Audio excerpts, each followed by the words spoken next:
사랑하는 행복한 교회 성도 여러분, 오늘은 10월 24일 토요일입니다. 이제 가을 하늘에 많은 푸르른 것들이 우리를 기쁘게 합니다. 하나님이 주신 것이죠. 우리가 범사에 감사하라는 주님의 말씀을 생각하면 우리 주변에서 하루에도 여러 가지 일들이 일어나는데 이 자연의 변화도 무시할 수 없습니다. 아침 저녁으로 많이 쌀쌀해지지만 또 역시 마찬가지로 가을의 정취가 우리에게 다가옵니다. 가을이 되면 만물이 소생하고 또 만물이 풍성한 열매를 맺는 겨울과 또 여름, 또 봄을 지나서 가을이 되면 다 수확의 계절이 다가옵니다. 한 해를 이제 서서히 마무리하는 계절에 들어서면서 우리가 깊이 생각할 수밖에 없죠. 과연 올해는 어떤 하나님의 은혜가 있었나. 우리가 코로나19만 생각하면 올해는 참 참혹한 해였다, 이렇게 생각하기가 쉽습니다. 물론 당장 눈앞에 보이는 건 그렇죠. 그러나 우리가 또한 감사할 것도 찾을 수가 있습니다. 이런 이동 제한이라든지 거리 두기, 우리 인간과 인간의 관계가 얼마나 또 중요한가. 또 그로 인해서 교회에 오지 못하고 영상 예배를 드리고 또 비대면 예배를 드리면서 또 교회에 와서 교제하고 식탁 교제를 하며 또한 대화를 했던 그 모든 것들이 먼 추억처럼 느껴질 때가 많이 있습니다. 여행을 좋아하시는 분들은 여행도 못 갔죠. 그러나 그 시간에 우리는 하나님을 다시 한번 더 깊이 생각할 수가 있었습니다. 우리 성도들은 어떠한 순간이 와도 감사하면서 기뻐하면서 즐거워하면서 생활하는 것입니다. 당장 눈앞에 어려움이 온다고 실망하고 좌절하고 자꾸만 뒤로 물러나라고 했을 때 그 아름다운 추억들은 다 과거로 돌아갑니다. 어떠한 상황이 와도, 내가 감옥에 있어도, 내가 부도를 맞아도, 문을 닫아도, 사업이 망해도 하나님, 나는 당신으로 인하여 기뻐할 것입니다. 하박국 선지자의 고백이 나의 고백이 되고, 사도 바울의 그 찬양과 감사가 감옥에 있었지만 창고의 문을 열기고, 감옥의 문을 열기고 내 발에 착고가 부셔지는 그 놀라운 역사를 경험하게 됩니다. 우리 행복한 교회 성도님들 다 어렵고 힘들지만 우리 하나님 말씀을 들으면서 또 하나님 말씀을 부여잡으면서 그 부여잡은 말씀을 듣고 기도하면서 이 어려움을 감사의 계절로 바꾸시기를 부탁드립니다. 오늘 하나님이 주신 말씀은 시편 34편 1절부터 22절까지의 말씀입니다. 먼저 성도들이 읽어주는 말씀을 듣고 다시 오겠습니다. 34편.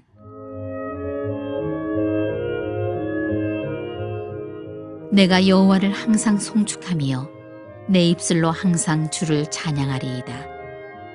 내 영혼이 여호와를 자랑하리니 곤고한 자들이 이를 듣고 기뻐하리로다. 나와 함께 여호와를 광대하시다 하며 함께 그의 이름을 높이세. 내가 여호와께 간구하매 내게 응답하시고 내 모든 두려움에서 나를 건지셨도다. 그들이 주를 앙망하고 광채를 내었으니 그들의 얼굴은 부끄럽지 아니하리로다. 이 곤고한 자가 부르짖음에 여호와께서 들으시고 그의 모든 환난에서 구원하셨도다. 여호와의 천사가 주를 경외하는 자를 둘러 진치고 그들을 건지시는도다. 너희는 여호와의 선하심을 맛보아 알지어다. 그에게 피하는 자는 복이 있도다. 너희 성도들아, 여호와를 경외하라. 그를 경외하는 자에게는 부족함이 없도다. 젊은 사자는 궁핍하여 줄일지라도 여호와를 찾는 자는 모든 좋은 곳에 부족함이 없으리로다. 너희 자녀들아, 와서 내 말을 들으라. 내가 여호와를 경외하는 법을 너희에게 가르치리로다. 생명을 사모하고 연수를 사랑하여 복받기를 원하는 사람이 누구뇨? 내 혀를 악에서 금하며 내 입술을 거짓말에서 금할지어다. 악을 버리고 선을 행하며 화평을 찾아 따를지어다. 여호와의 눈은 의인을 향하시고 그의 귀는 그들의 부르짖음에 기울이시는도다. 여호와의 얼굴은 악을 행하는 자를 향하사 그들의 자취를 땅에서 끊으려 하시는도다. 의인이 부르짖음에 여호와께서 들으시고 그들의 모든 환난에서 건지셨도다. 여호와는 마음이 상한 자를 가까이 하시고 충심으로 통회하는 자를 구원하시는도다. 의인은 고난이 많으나 여호와께서 그의 모든 고난에서 건지시는도다. 그의 모든 뼈를 보호하시며 그 중에서 하나도 꺾이지 아니하도다. 악이 악인을 죽일 것이라. 의인을 미워하는 자는 벌을 받으리로다.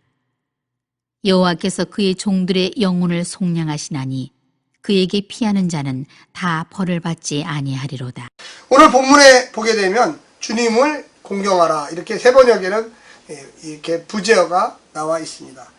물론 다윗과 관련되어 있는 시입니다. 그 부제어 개정개혁판에는 또한 이렇게 나와 있습니다. 다윗이 아비멜렉 앞에서 미친 채 하다가 쫓겨나서 지은 시. 다윗과 관련이 있다. 배경이 이 다윗과 관련되어 있는 것이다. 그런데 쫓겨나서 미친 채 하다가 이거는 상당히 다윗이 안 좋을 때 지은 시거든요. 그런데 어떻게 이렇게 감사와 찬양이 나올까? 이게 바로 다윗의 신앙이죠. 우리가 이 노래를 만든다는 건 사실은 상당히 그 시대의 배경들을 포함하고 있다는 내용입니다. 그냥 하루아침에 나오는 시들이 아니에요. 이 시편에 수록된 많은 시들이 다윗과 연관이 있고 솔로몬과 연관이 있고 또 고난과 아픔, 성전 낙성, 또 실패와 좌절, 또 하나님이 주시는 기쁨, 또 성가대가 다 같이 찬양하는, 또 온 백성들이 예루살렘을 순례하면서 찬양하는, 성전에 들어가기 전에 찬양하는 그런 내용들로 구성되어 있습니다.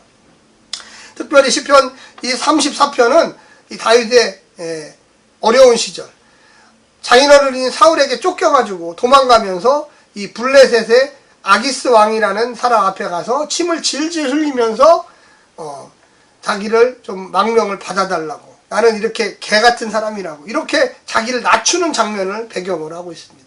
그러나 생명을 살았어요. 그리고 나중에 그분이 또 왕이 돼요.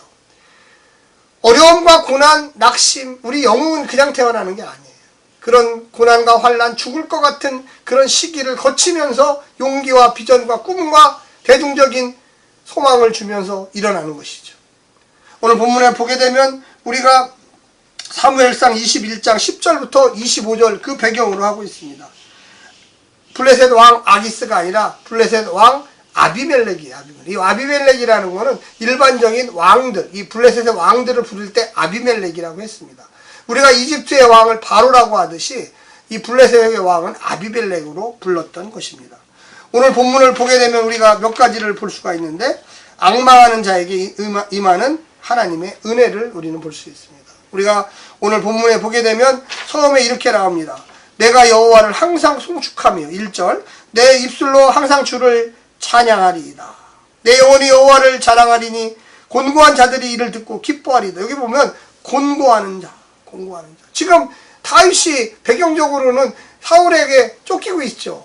장인어른이 이 다윗을 죽이려고 그래요. 그러니까 도망갈 수밖에 없어요. 그런데 그 속에서 하나님은 구원해 주시는 모습을 우리는 볼 수 있습니다. 삶의 구체적인 과정 속에서 하나님은 우리를 구원해 주십니다. 우리가 어떻게 사느냐, 어떤 마음으로 사느냐, 사람의 마음 만족은요 하나님으로부터 온다는 거예요. 환경에서 오지 않아요. 물론 신앙이 초신자인 경우에는 환경이 좋기를 바라요. 물론 맞습니다. 그런데 하나님이 바꿔주셔야지 그 환경도 좋아져요. 하나님이 관여하시지 않으면 설사 그 환경이 눈으로 볼 때는 좋아도 타락의 순간이 되고요. 하나님이 지켜주시지 않으면 잠시예요. 우리가 부자들을 부러워하죠. 어우, 저렇게 돈 많으면 좋은 차, 좋은 집, 뭐 여러 가지 다 할 수 있다. 근데 그렇지 않아요. 그 사람들도 엄청난 스트레스와 고민, 낭망, 좌절, 겉보기 좋은 거죠. 하나님이 정말로 우리와 함께 하시고 도와주셔야 돼요.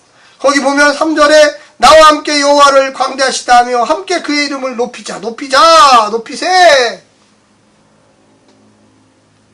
어려움, 고난, 낭망, 침을 질질 흘리면서 남의 나라 가서 자신의 생명을 의탁해야 하는 그 심정. 그런데 하나님을 찬양합시다. 그 가운데도 주님을 높입시다. 12절에 보면 생명을 사모하고 연수를 사랑하여 복받기를 원하는 사람이 누구뇨? 내 혀를 악에서 금하며 내 입술을 거짓말에서 금할지어다. 진짜 네가 하나님을 사랑하고 너의 고난 속에서 하나님이 구원해 주시기를 원하냐? 너의 입을 잘 놀려라. 불평하지 마라. 거짓말하지 마라. 선을 향해라. 15절에 보면 여호와의 눈은 의인을 향하시고 그의 귀는 그들의 부르짖음에 기울이시는도다. 의인이 고난 가운데 주님 살려주십시오. 주님 나와 함께 동행해 주십시오. 나를 건져주십시오. 그래 네가 입술로 범죄하지 않았구나. 내가 너를 구원하겠다. 너에게 은혜를 주겠다. 이렇게 이야기합니다. 신뢰하는 자에게 임하는 은혜. 어떤 은혜입니까?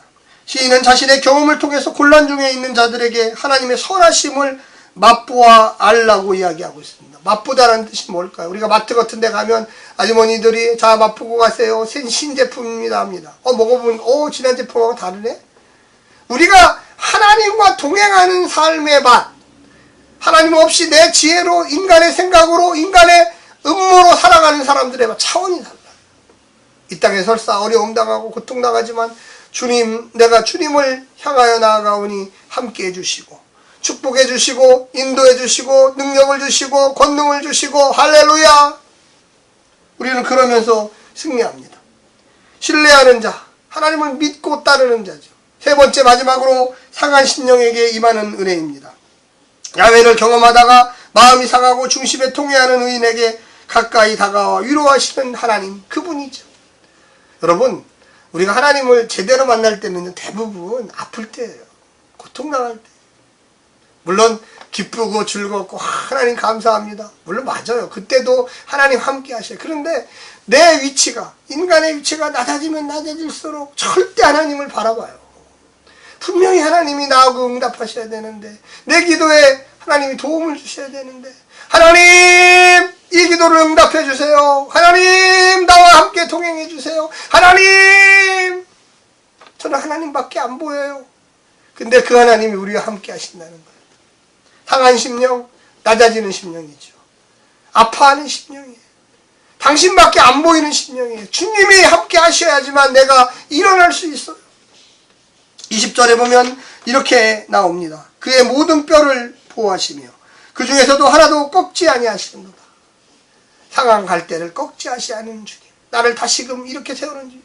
우리 인간의 눈으로 볼 때 저 사람이 어떻게 일어날까? 저 사람이 어떻게 다시 성공할까? 저 사람이 어떻게 정상으로 돌아올까? 아니요! 하나님이 함께 하시면 우리 인간이 가장 비참한 자리에 가 있어도 다시금 일으켜 세웁니다. 21절에 악인을 죽일 것이라 의인을 미워하는 자는 벌을 받으리로다. 악인을 죽일 것이다. 악인이 악한 일을 하니까 그 악이 점점점 쌓여서 재난이 다가오고 담이 무너져서 그 악인이 죽어버려요. 하나님은 알아요. 의인아 걱정하지 말아라. 기다려라. 그 악이 그 악인을 죽인다. 우리는 어떻게 해야 될까요? 주님을 바라면서 참고 인내해야 되죠. 22절에 여호와께서 그의 종들의 영혼을 속량하시나니 그에게 피하는 자는 다 벌을 받지 아니하리로다. 의인은 누구입니까? 회개하는 사람입니다. 의인은 누구입니까? 뭔가 내가 잘못했을지라도 주님께 매달리는 사람이 의인이에요. 세상의 기준하고 달라요. 여러분, 우리 죄 안 짓는 사람이 어디 있어요? 그런데 그걸 깨닫고 하나님 나를 용서해 주세요. 내 입을 불로 태워주세요.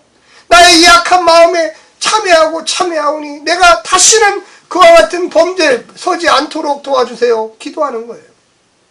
사랑하는 성도 여러분, 우리가 오늘 시편 34편을 보잖아요. 사울 장인어른이 아버지 같은 사람이에요. 근데 쫓아와요. 도망을 가야 돼요. 장인하고 싸울 수 없잖아요. 장인을 죽일 수 없잖아요. 정치 권력은 그런 거예요. 선상사나 유아독전 1인자는 하나야 돼요. 근데 하나님은 다윗을 보호해요. 사울은 비껴갔어요. 그러니까 이 사울이 인간적인 힘으로 저 다윗을 죽여야지 내가 이 왕권을 보장받겠다, 이 생각이 드는 거죠. 만약에 사울이 하나님과 계속 함께 했으면 어떻게 했을까요? 설사 자기가 다윗을 높게 할지라도 그렇지, 나는 이제 지는 해, 뜨는 해, 이렇게 나갔을 거예요. 근데 사람은 안 그래요. 가족 간에도, 친구 간에도, 같은 동료들 간에도, 같은 성도들 간에도 참 어려워요, 인간관계. 그러나 하나님을 바라보고 가야죠. 세상이 다 그래야 하고 포기해버리면 되겠어요? 우리 신앙인들은요, 그럼에도 불구하고 오직 주님 바라보면서 오늘 하루도 주님과 함께 동행하기를 원합니다. 다윗이 이런 고난과 아픔 속에서도 하나님을 찬양하며 나아갔던 것처럼 우리도 주님 바라보며 오늘 하루도 승리하게 하소서, 힘을 주소서, 용기를 주소서. 하나님을 찬양하며 잘못했던 것이 있으면 회개하며 나아갑니다. 주여 은혜를 내려 주시옵소서. 오늘 하루도 승리하십시오. 할렐루야.